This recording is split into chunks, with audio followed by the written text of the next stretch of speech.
पिछले दिनों मैंने इस क्लास को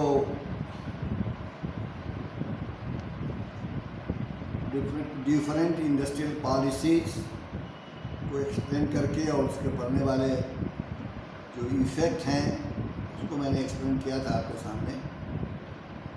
और आज पर सिलेबस और सिलेबस का 5वां जो पोर्शन है उसको हम लोग डिस्कस करें। और this is very very important topic and the name of that topic is logic of India development strategy planning concept approach and process. और इसको हम लोग आज देखिए ये बड़ा इम्पॉर्टेंट है कि भारत में आर्थिक नियोजन क्यों अपनाया गया और इसके क्या उद्देश्य रहे। मैं आपको बताऊं कि before independence there was no concept of plan process for economic development in India. Different plans such as Gandhian plan, capitalist plan, Bombay plan, ये सब सारे बने but they all remain on papers. कुछ नहीं हो सका। आज़ादी के बाद सरकार ने 50-51 में आकर इस बात को महसूस किया और अन्य देशों के अनुभव के आधार पर यह महसूस किया कि जब तक आर्थिक नियोजन इकोनॉमिक प्लानिंग नहीं होगा देश में, देश का आर्थिक विकास नहीं होगा। और मुख्य मुद्दा पहले भी, आज भी और आगे भी यही रहेगा कि हम विकास करें, मेरा परिवार विकास करे, मेरा गांव विकास करे, मेरा राज्य विकास करे और फाइनली हमारा देश विकास करे। क्योंकि आज पूरे देश में इसी की लड़ाई चल रही है कि कौन देश कितना शक्तिशाली आर्थिक मुद्दों पर हैं। चलिए, आज़ादी मिली और कुछ लोगों का हमारे देश में भी यह विचार आया कि अर्थव्यवस्था में बाजार की शक्तियों, चूँकि अर्थव्यवस्था को बाजार के प्रोसेस मार्केटिंग प्रोसेस से ही लोग जानते हैं, यहाँ खरीद बिक्री होती है। तो इन लोगों की राय थी कि मार्केट फोर्सेज को फ्री कर दिया जाए और राज्य हस्तक्षेप नहीं करे। There should not be any intervention on the part of the government. और इसका लॉजिक इन लोगों ने, कुछ लोगों ने ये लिया कि इससे स्वतः विकास होता जाएगा। लेकिन युद्धोत्तर काल में यह महसूस किया गया कि कुछ आर्थिक एवं सामाजिक उद्देश्यों की पूर्ति के लिए स्वयं बाजार के हित में राज्य की को हस्तक्षेप करना चाहिए। There should be intervention of the state market process में। और यही कारण बना कि स्वतंत्रता प्राप्ति के बाद भारत में आर्थिक नियोजन यानी इकोनॉमिक प्लानिंग को अपनाया गया। और मैंने आपको पहले भी कहा था, अभी भी मैं बता दूं कि प्लानिंग है क्या, योजना क्या है। Doing anything in a systematic manner is said to be planning. Very good concept कि किसी काम को अगर आप क्रमबद्ध तरीके से करते हैं तो उसका फाइनल रिजल्ट आपके फेवर में आएगा। Therefore planning should be adopted. इसका मतलब ये हुआ कि राज्य उत्पादन, प्रोडक्शन, डिस्ट्रीब्यूशन एंड कंजम्पशन, ये 3 इकोनॉमिक एक्टिविटी महत्वपूर्ण है देश के अंतर्गत के स्तर पर तरीकों को निर्धारित करने में सक्रिय भूमिका अदा करें। साथ ही साथ निजी संपत्ति तथा बाजार की समस्याओं का भी कद्र करें। हमारे संविधान में बाजार को अपना काम करने की स्वतंत्रता दी गई है मार्केट फोर्सेज को, लेकिन राज्य को बाजार की कार्य प्रणाली में हस्तक्षेप करने का भी अधिकार दिया गया है। स्टेट का इंटरवेंशन होगा। अगर स्टेट का इंटरवेंशन नहीं होगा तो मनमानी होगी, और मनमानी होगी तो जो वितरण की प्रक्रिया है और उपभोग की प्रक्रिया है, उत्पादन की प्रक्रिया है, सारे प्रभावित हो जाएंगे। इसलिए संविधान के नीति निर्देशक तत्व डायरेक्टिव प्रिंसिपल्स के निम्नलिखित 3 तथ्यों के आलोक में राज्य को अपनी नीति के निर्धारण के लिए निर्देश दिए गए हैं। नंबर 1 क्या है कि सभी नागरिकों यानी सभी स्त्री और पुरुषों को समान रूप से आजीविका को पर्याप्त साधनों का अधिकार है। दूसरा, समाज के भौतिक साधनों के स्वामित्व एवं नियंत्रण का वितरण इस प्रकार होना चाहिए उससे सार्वजनिक हित हो। और तीसरा, आर्थिक प्रणाली इस प्रकार न कार्य करे जिससे कि सार्वजनिक हित के विरुद्ध धन के एवं उत्पादन के साधनों का चंद हाथों में केंद्रीयकरण हो, यानी concentration of economic powers in few hands नहीं होना चाहिए। और जब फ्यू हैंड्स में कंसंट्रेशन होगा तो आप समझिए कि ये जो आर्थिक नियोजन का जो उद्देश्य है और विकास का जो संकल्प है वो बाधित होगा। इसलिए आप देखिए कि भारतवर्ष में इन सारी चीज़ों को देखते हुए संविधान में वर्णित इन उद्देश्यों की प्राप्ति के लिए भारत में इकोनॉमिक प्लानिंग यानी आर्थिक नियोजन को अपनाया गया। स्पष्ट है। कोई अगर आपसे पूछे कि why planning was adopted in India, आज़ादी के पहले नहीं था, आज़ादी के बाद जब हमारा देश स्वतंत्र हुआ तो यहाँ के शासकों को यह लगा कि जब तक हम नियोजन को नहीं अपनाएंगे हम आर्थिक विकास की ओर नहीं बढ़ेंगे। और आर्थिक विकास इसलिए भी आवश्यक है कि हमको दूसरे देशों के साथ भी अपना संबंध बेहतर रखना है और हमको अधिक से अधिक तरक्की करनी है। इसलिए मैं आपसे बताऊं, अब जाने में हमारे स्टूडेंट्स कि भारतवर्ष में अब तक 12 पंचवर्षीय योजनाएं चली हैं। और 1914 में जब नरेंद्र मोदी जी की सरकार बनी तो उसमें जो योजना का रूप था उसको बदल दिया गया, उसको दूसरे रूप में उसको लाया गया और योजना आयोग जिसको प्लानिंग कमीशन कहते हैं, प्लानिंग कमीशन के बदले में नीति आयोग की स्थापना की गई और अब नीति आयोग योजना आयोग का काम करता है। लेकिन फिर भी क्योंकि सिलेबस में है तो आप पीछे की बात जानिए। भारत में विभिन्न पंचवर्षीय योजनाओं 12 पंचवर्षीय योजनाएं चली हैं। जैसे पहली पंचवर्षीय योजना का प्रारंभ हुआ 1 अप्रैल 1951 से 31 मार्च 1956। सेकेंड 5 ईयर प्लान का शुरू किया गया 1 अप्रैल 1956 से 31 मार्च 1961। तृतीय पंचवर्षीय योजना 1 अप्रैल 61 से 31 मार्च 66। चौथी पंचवर्षीय योजना तृतीय पंचवर्षीय योजना के बाद 3 वार्षिक योजनाएं चली। पैसे के अभाव में हमारी पंचवर्षीय योजनाएं काम नहीं कर सकी हिंदुस्तान में, इसलिए 1-1 वर्ष की योजनाएं चली, एनुअल प्लान्स जिसको कहते हैं। 1 अप्रैल 1966 से 31 मार्च 1969। चौथी योजना हमारी चली 1 अप्रैल 69 से लेकर 31 मार्च 74।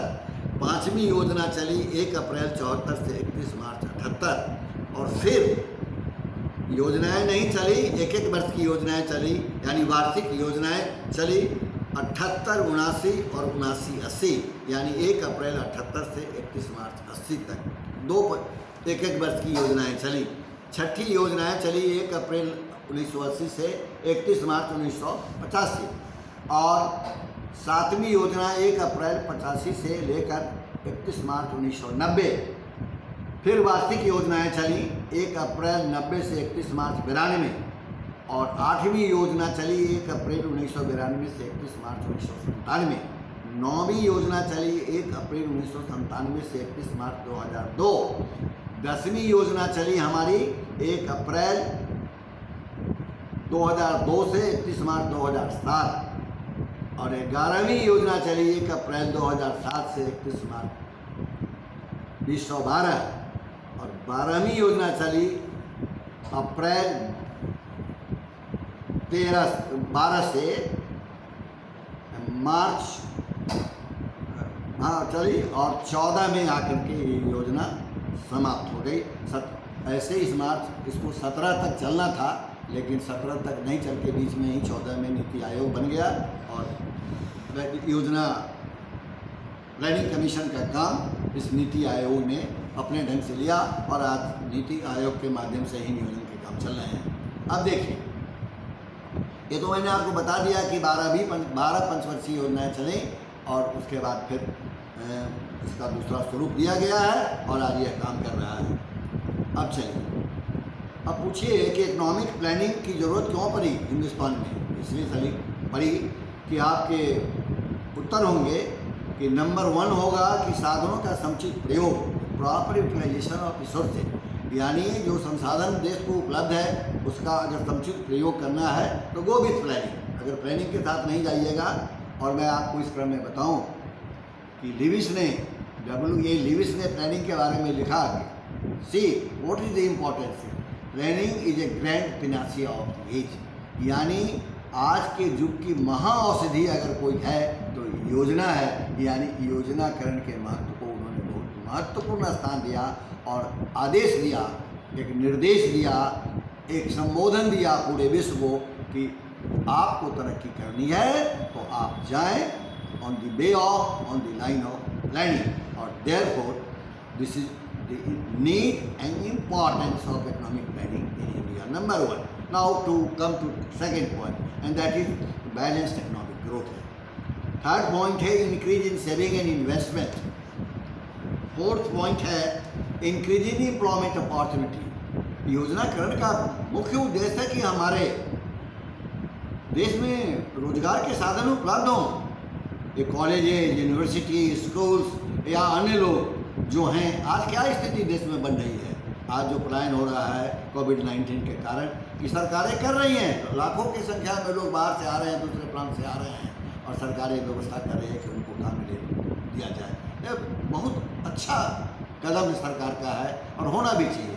ये वेलफेयर स्टेट है ना, तो वेलफेयर स्टेट में अगर सरकार कुछ नहीं करेगी तो लोग स्वीकार नहीं करेंगे। इसलिए बहुत ज़रूरी है कि कल्याणकारी काम हो और यह कल्याणकारी काम हो रहा है आज भी। इसलिए रोजगार की अवसरों में वृद्धि करनी है तो go with the line of the planning and there is the need of planning. Next point है rapid growth of agriculture and industry. Next point है maintenance of economic stability. Economic stability भी देश के अंतर्गत बहुत आवश्यक है। जैसे मूल्य है, बचत है, विनियोग है आदि में उतार चढ़ाव आते रहते हैं और आर्थिक स्थिरता को बनाए रखना कठिन हो जाता है। इसलिए यह आवश्यक है कि आर्थिक नियोजन के द्वारा देश में आर्थिक स्थिरता को बनाए रखने में आसानी होती है। इसलिए आप there is a need for planning in India. अब चलिए नेक्स्ट पॉइंट है इकोनॉमिक सिक्योरिटी। नेक्स्ट पॉइंट है इक्वल अपॉर्चुनिटी। नेक्स्ट पॉइंट है equitable distribution of income and wealth. इसलिए ये सब इसके आवश्यकताएं हैं, योजना की आवश्यकताएं हैं, महत्व हैं। Need and importance of economic planning in India है। Therefore India has adopted the process of planning, already adopted. Now come to हमारे जो अर्थशास्त्री हैं, और बड़े बड़े अर्थशास्त्री हैं, और अर्थशास्त्री का काम है कि आप खोज करें जिससे विकास हो, लोग का दिल और दिमाग मजबूत हो। और भारत जैसे अर्थविकसित देश के लिए आर्थिक नियोजन के महत्व बहुत महत्वपूर्ण स्थान है। और इसको इस संबंध में मुझे याद आता है कि प्रोफेसर रॉबिन्स ने क्या कहा। प्रोफेसर रॉबिन्स ने कहा कि योजनाकरण हमारे युग की अचूक औषधि है। कल्याणकारी राज्य के आदर्शों को प्राप्त करने का एकमात्र साधन आर्थिक नियोजन है। इसलिए economic planning is the only means of realising the ideals of the welfare state. See such is the statement made by professor Robbins. और यह इस बात का संकेत देता है कि क्यों आवश्यकता है, क्या महत्व है, इसके बगैर देश तरक्की नहीं कर सकता। अब now come to objectives of the planning. क्या बना फर्स्ट 5 ईयर प्लान से आकर 12th 5 ईयर प्लान तक हर प्लान के उद्देश्य अलग अलग बनाए गए और जैसी जैसी ज़रूरत पड़ी सरकार ने किया। अब देखिए, दो भागों में इसके आपको बांटने का प्रयास करें। Objectives of planning, economic planning को दो भागों में बांटिए, एक लॉन्ग टर्म ऑब्जेक्टिव और दूसरा मीडियम टर्म और शॉर्ट टर्म ऑब्जेक्टिव।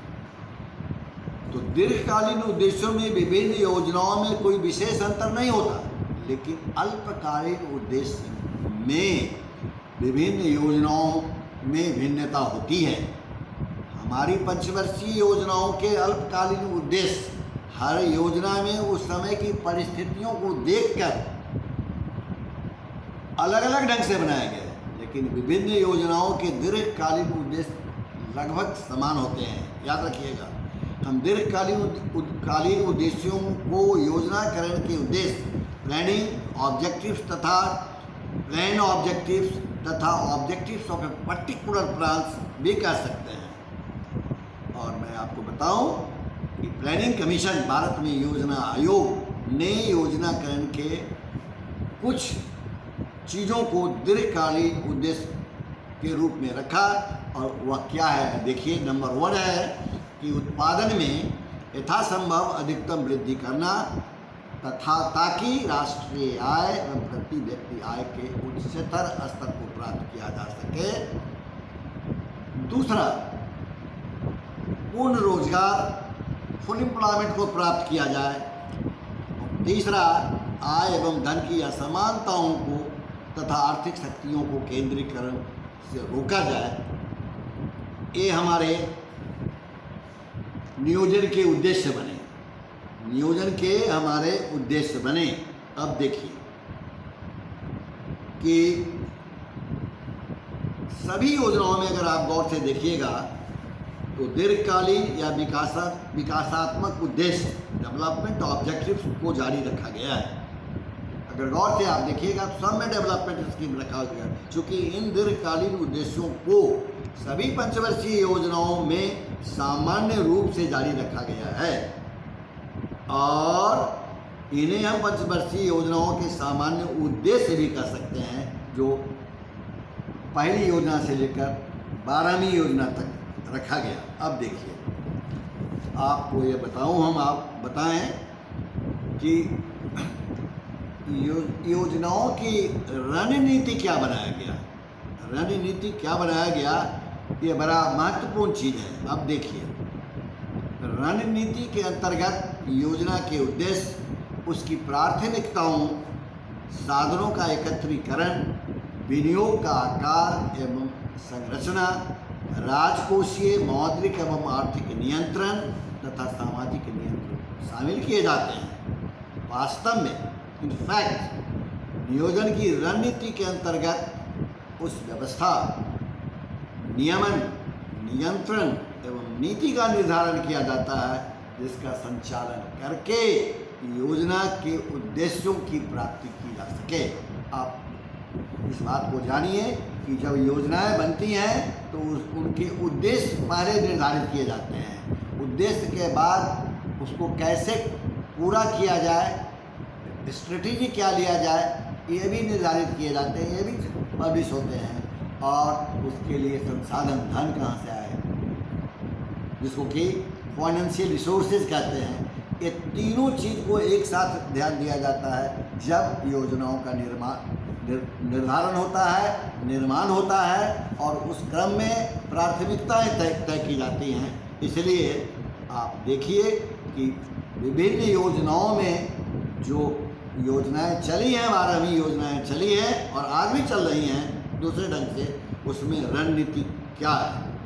अर्थव्यवस्था में क्रियात्मक एवं जिसको फंक्शनल एवं संरचनात्मक स्ट्रक्चरल परिवर्तन लाना है, कैसे लाना है, उसके अंतर्गत कौन सी बातें आएंगी। हमारा और आपका उत्तर प्राय एक होगा, और वह होगा नंबर 1 कि आर्थिक नियोजन के उद्देश्य, ऑब्जेक्टिव्स ऑफ इकोनॉमिक प्लानिंग को एक्सप्लेन किया जाए जनता के सामने, राष्ट्र के सामने, कि आप जो योजनाएं बनाने जा रहे हैं देश के सामने, उसको पब्लिश किया जाए, और किया भी जाता है। दूसरा, आपको बतलाना होगा, सरकार को बतलाना होगा कि आर्थिक नियोजन की प्राथमिकताएं क्या हैं। प्रायोरिटीज ऑफ इकोनॉमिक प्लानिंग क्या रखा गया है, इसको भी देश के सामने रखना पड़ेगा। नेक्स्ट है कि financial resources for economic planning, वित्तीय साधन का क्या उपाय आपने किया है वो भी बतलाना पड़ेगा। और विनियोग का निर्धारण यानी डिटर्मिनेशन ऑफ इन्वेस्टमेंट, यानी इन योजनाओं के माध्यम से प्रोडक्शन फंक्शन जिसमें इन्वेस्टमेंट आता है, तो इन्वेस्टमेंट आपको करना है जिस क्षेत्र में आप करें। इन्वेस्टमेंट जब तक नहीं करेंगे तो एक जो योजनाओं प्लानिंग का जो प्रोसेस है वो पूरा नहीं हो सकेगा। इसलिए यह भी ध्यान देना होगा और यह भी जनता के सामने सरकार रखती है योजनाओं के माध्यम से। और एक पॉइंट और है और वह है कि राजकोषीय, मौद्रिक, आर्थिक एवं सामाजिक नियंत्रण के लिए आपने क्या किया, यानी fiscal, monetary, economic and social controls के लिए क्या स्टेप्स का उठाने की बात योजना में कही गई है, उसके डॉक्यूमेंट में लिखा गया है। चूँकि योजनाएं बनती हैं तो डॉक्यूमेंट पब्लिश होता है देश के सामने और फिर फाइनल अप्रूवल के लिए NDC के पास जाता है और तब वो पास होता है और तब प्लानिंग कमीशन को अपना अनाउंस करता है। इसलिए ये सारी चीज़ें हैं। अब एक चीज़ मैं आपको और बता दूं कि प्रायोरिटीज ऑफ इकोनॉमिक प्लानिंग के अंतर्गत इस बात को भी ध्यान में रखा जाता है कि प्राथमिकताओं का निर्धारण इस प्रकार किया जाए ताकि लोगों का अधिकतम कल्याण हो, मैक्सिमम सोशल एडवांटेजेज हो, और this is one of the part of the public finance, कि अधिक से अधिक लोगों को लाभ हो। और प्राथमिकताएं नियोजन के उद्देश्यों एवं निर्णयों पर आधारित होनी चाहिए। और नेक्स्ट पॉइंट है प्राथमिकताएं निर्धारित करते समय उत्पादन कार्यक्रमों पर भी ध्यान देना चाहिए। यानी इन तीनों बातों को एक साथ ध्यान अगर दिया जाता है तो योजनाएं बहुत सफल बनती हैं। अब मैं आपको बता दूं कि किन योजनाओं में 12 योजनाएं चली हैं, किन योजनाओं में अधिक प्राथमिकता किन चीज़ों पर दी गई, उसका हम एक बिंदुवार ब्यौरा आपके सामने रख रहे हैं। जैसे फर्स्ट 5 ईयर प्लान में कृषि को सर्वोच्च प्राथमिकता दी गई। Just after independence first 5 year plan start हुआ और देश आज़ाद हुआ था और उस समय बहुत सारी अच्छी दूसरी तरह की व्यवस्था नहीं थी देश में, इसलिए कृषि को ही प्रायोरिटी दिया गया। फर्स्ट प्रायोरिटी एग्रीकल्चरल प्रोडक्शन को दिया गया, जिसमें भूमि सुधार, पशुपालन, उन्नत बीज, सिंचाई आदि को सम्मिलित किया गया। और ये आज भी आपके प्रायोरिटी सेक्टर में आते हैं, और दूसरी पंचवर्षीय योजना में आप देखिएगा कि उद्योग, इंडस्ट्रीज एवं खनिज को प्राथमिकता दी गई। मैंने आपको इंडस्ट्रियल पॉलिसी जब पढ़ाया 56 का, तो आपको याद होगा कि मैंने कहा था कि then prime minister Pandit Jawaharlal Nehru ने का एक सपना था कि हिंदुस्तान में बड़े पैमाने का औद्योगिकरण हो और उसके लिए औद्योगिक नीति बनाई जाए, ऐसी बनाई जाए जहाँ बड़े बड़े उद्योग स्थापित किए जाए। और किया भी गया और लाखों लोगों को रोजगार भी दिया और वह नौजवानों के प्रति बहुत मुखातिब थे और चाहते थे कि देश में अधिक से अधिक रोजगार के अवसर प्रदान किए जाएं। और इसीलिए 56 की औद्योगिक नीति में इस बात की चर्चा की गई। और द्वितीय पंचवर्षीय योजना उसी पीरियड का है, उसी काल का है, जिसमें आप इसीलिए 1956 की औद्योगिक नीति को मील का पत्थर भारतीय इतिहास में के औद्योगिकरण के क्षेत्र में रखा गया और आज भी वही है। तृतीय पंचवर्षीय योजना में फिर कृषि को प्राथमिकता दी गई और चौथी पंचवर्षीय योजना में देश में खाद्यान्नों के मामले में आत्मनिर्भर बनाने के लिए कृषि को प्राथमिकता दी गई।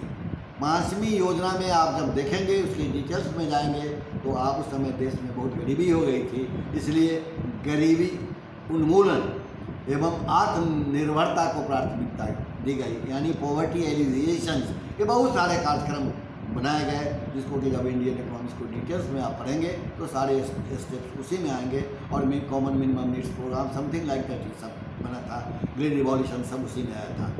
नेक्स्ट, छठी पंचवर्षीय योजना में अधिकाधिक रोजगार सृजन एवं गरीबों के जीवन स्तर में सुधार को प्राथमिकता दी गई। 7वीं पंचवर्षीय योजना में आप देखेंगे कि गरीबी को कम करने, रोजगार के अवसरों में वृद्धि करने तथा उत्पादकता बढ़ाने की प्राथमिकता दी गई। 8वीं योजना में रोजगार सृजन, खाद्यान्नों में आत्मनिर्भरता तथा समाज सेवाओं को प्राथमिकता प्रदान की गई। 9वीं में कृषि एवं ग्रामीण विकास, मूल्यों में अस्थायी जनसंख्या वृद्धि पर रोक तथा आत्मनिर्भरता को प्राथमिकता दी गई। 10वीं में सामाजिक सेवाओं को सर्वोच्च प्राथमिकता दी गई ताकि निर्धनता निवारण, रोजगार के अवसरों में वृद्धि, ग्राम विकास आदि के लक्ष्यों को प्राप्त किया जा सके। 11वीं योजना में सामाजिक सेवाओं को सर्वोच्च प्राथमिकता दी गई और 12वीं योजना में रोजगार के अवसर का अधिक से अधिक सृजन हो उसकी प्राथमिकता दी गई। आज देखिए हिंदुस्तान में क्या है, बच्चों समझो, तुम भी पास करके निकलोगे, तुमको भी रोजगार चाहिए। हिंदुस्तान में आज भी, अभी तो विपरीत परिस्थिति कोविड-19 के कारण चल रहा है देश में, लेकिन माइंड इट कि आपको पास करने के बाद आपको रोजगार चाहिए। यानी हमारा देश पॉवर्टी और अनएम्प्लॉयमेंट, पॉवर्टी और अनएम्प्लॉयमेंट आप देख रहे हैं ना, अनएम्प्लॉयमेंट के कारण हमारे लोग एक राज्य से दूसरे राज्य में जा रहे हैं। क्या है, प्रवासी भारतीय क्या है, रोजगार के लिए जा रहे हैं। तो ये जिम्मेदारी सरकार की बनती है कि हम उसमें सहयोग करें, जनता सहयोग करे, लेकिन सरकार की जिम्मेदारी बनती है कि इतनी बड़ी आबादी है और उसको रोजगार के अवसर उपलब्ध कराया जाए। अगर नहीं कराए जाएंगे तो उनके बाल बच्चा क्या खाएंगे, बड़ी विषम स्थिति होगी।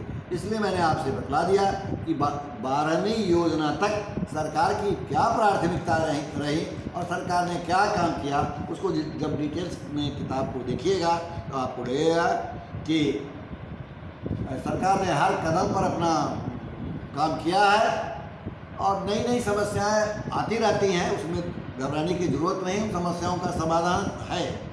और आप देखिएगा कि सरकार को दूसरे फ्रंट पर भी देखना पड़ता है, जैसे